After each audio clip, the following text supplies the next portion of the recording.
రాజపాలెం మండలం విఆర్ఏ సంఘ అధ్యక్షుని.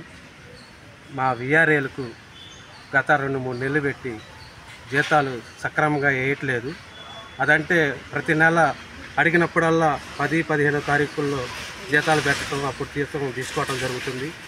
ఈ నెల కూడా జీతం పడతాయిలే అనుకుంటే ఈ నెల కూడా జీతం లేదు, పెట్టలేదు, సర్వర్ రావట్లేదు అని చెప్పుకొస్తున్నాడు.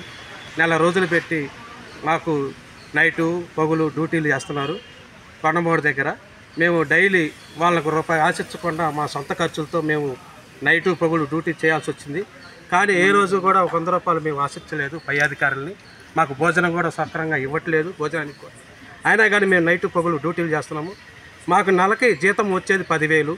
మా ఇల్లు గడవాలి, ఇంట్లో అందరికీ చాలా ఇబ్బందులుగా ఉన్నాయి. ఏందండి మా నెల జీతం ఏంది అని అంటే నిర్లక్ష్యంగా వహిస్తున్నాడు. లేదా మా నుంచి ఏమన్నా ఆశయాలనుకుంటున్నాడా, లేకపోతే ఏదన్నా చెప్పమంటే ఎవరు ఏమీ చెప్పటం లేదు. మాకు నెల జీతం కరెక్ట్గా రావట్లేదు. మీరు దయచేసి ఎంఆర్ఆర్ గారి దృష్టికి తీసుకెళ్తున్నాం, మేము మాకు జీతాలు వేయమని అని కోరుచున్నాం. సరే, ఇప్పుడు మీరు అడిగారా మరి జీతం రాలేదని? అడిగాము, గతంలో ఎంఆర్ఆర్ గారిని అడిగాము.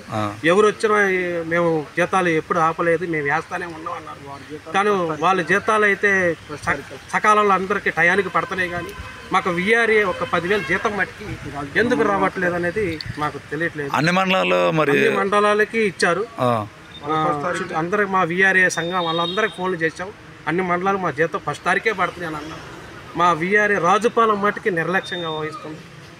మీరు దయించి మాకు విఆర్ఏ వాళ్ళకి జీతం ఇచ్చేసాల్సి కోరుచున్నాం. Thank you.